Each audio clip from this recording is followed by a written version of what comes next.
उनके ख़त और आप की 159वीं कड़ी 159th एपिसोड में अभिवादन स्वीकार कीजिए दोस्तों।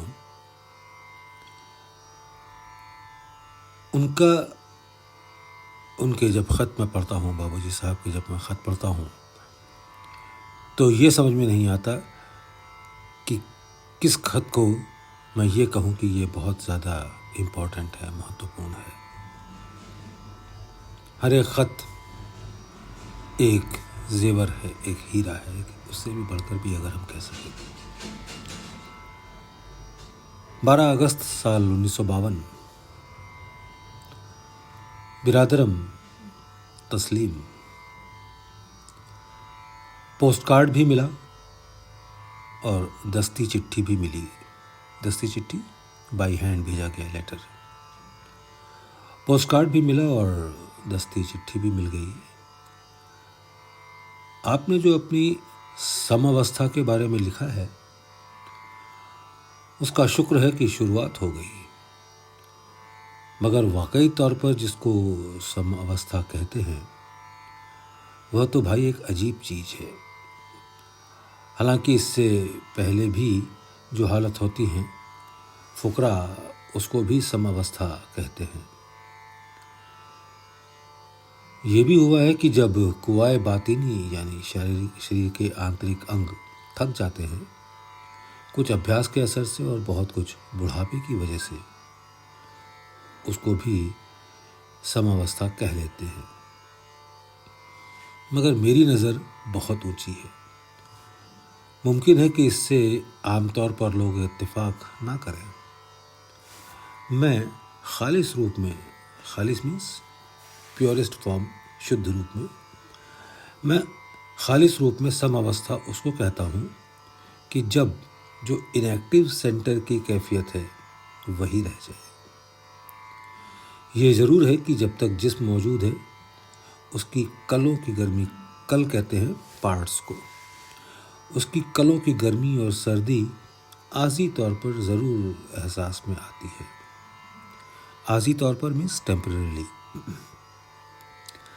मैं खालिस रूप में समअवस्था उसको कहता हूँ कि जब जो इनएक्टिव सेंटर की कैफियत है वही रह जाए। ये ज़रूर है कि जब तक जिस्म मौजूद है उसकी कलों की गर्मी और सर्दी आर्जी तौर पर ज़रूर एहसास में आती है, मगर उस अटूट हालत सम में फ़र्क नहीं पड़ता। इंसान का इंतहाई कमाल मेरे ख़याल में यही है। जुमला रियाज़त यानी टोटल प्रैक्टिसेस इबादत, जुमला रियाज़त तब और जब इसी नतीजे के लिए होना चाहिए। मगर भाई हर चीज़ को मैंने निहायत आसान कहा है, मगर वाकई ये चीज़ मुश्किल ज़रूर है और सच पूछो तो ये अपने हाथ में भी नहीं है। ईश्वर जिसे देवे, इसको ईश्वरीय निस्बत भी कह सकते हैं। कोशिश सब लोगों को इस चीज़ के हासिल करने की करना चाहिए, और जब कोशिश होती है तो ये मुमकिन नहीं कि कुदरत कामला यानी ईश्वर इस आतियाए बेबहा यानी बहुमूल्य वस्तु से सरफराज न कर दे, बुलंद न कर दे। कोशिश सब लोगों को इस चीज़ के हासिल करने की करना चाहिए, और जब कोशिश होती है तो ये मुमकिन नहीं कि कुदरत कामला इस अतियाए बेबहा यानी इस बहुमूल्य वस्तु से सरफराज न कर दे। ये ज़रूर है कि शिमला बर अंदाज़े आलम यानी झंडे के लिहाज से कपड़ा जिसकी जितनी कैपेसिटी, ये ज़रूर है कि शिमला बर अंदाज़े आलम उसकी रहमत से किसी को नाउम्मीद नहीं होना चाहिए। ये मुमकिन ही नहीं कि उसके दरबार से कोई खाली आए, मगर शर्त ये है कि उसका हो रहे। अब भाई जितना जो शख्स उसका हो रहा उतनी बख्शिश उस पर नाजिल होगी। हो रहना और कुछ नहीं है, अपने आप को मिटा देना है। अगर कुल्लियतन यानी पूर्ण रूप से कोई शख्स अपने आप को मिटा देता है और आप खुद ही नतीजा निकाल लें, तो आप खुद ही नतीजा निकाल लें कि वो चीज़ खुद ब खुद आ जाती है। मगर भाई, अपने आप को मिटाना भी उसी के हाथ में है, अपना इसमें कुछ नहीं है। और भाई, मर मिटने की इब्तिदा आरंभ अगर सच पूछो तो पीर ही से आरंभ होती है, शुरू होती है।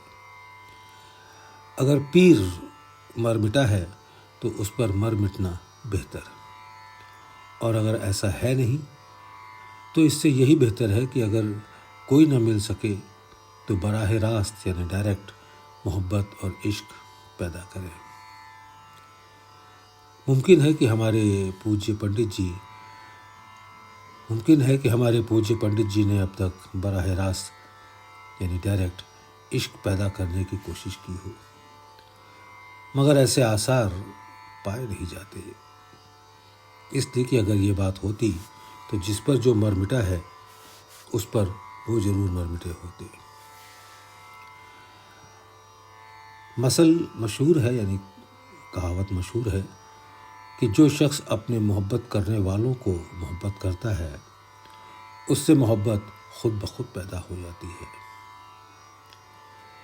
एक नुक्स पर वो इस कदर चरागे पा हुए यानी बहुत ज़्यादा गुस्सा हुए, अगर उनके कुछ और नुक्स उनकी बेहतरी के लिए कहे जाएं तो नहीं मालूम कि ये चीज़ कहाँ तक रंग लाए। उन्होंने इस मामले को इस कदर आसान समझ लिया कि आपके इलाहाबाद ख़त के जवाब में मुझे ये लिखा, I hope you must have decided any other in my favour. उनको अपने किए हुए की अहमियत का अंदाज नहीं है। वो हमेशा सोहबती ऐसे महात्माओं के रहे हैं जिनको दिल से कुछ ताल्लुक़ नहीं रहा। जाहिरा टीम टाम से सरोकार रहा, लेकिन अंदर से गाफिल यानी बेखबर, और बाहर से बाखबर। और ख़ुद भी जो कुछ किया मेरी समझ से खुश्क हड्डी छोड़ते रहे और अपने ही खून का मज़ा लेते रहे। मेरी सोहबत भी मिली तो क्या, अपने रंग को न छोड़ा, और अब भी यही हाल चल रहा है। उनको ये एहसास तब तक नहीं कि वाकई जो किया और कहा वो कहना चाहिए था या नहीं। मुझे तो भाई, जैसा कि मैं लिख चुका हूँ, जहाँ तक अपनी ज़ात का ताल्लुक़ है कुछ नागवार नहीं। इसके आगे का ख़त अगली किस्त में पढ़ूँगा, क्योंकि ये ख़त लंबा है। आप सबका दिन मुबारक हो। शुक्रिया।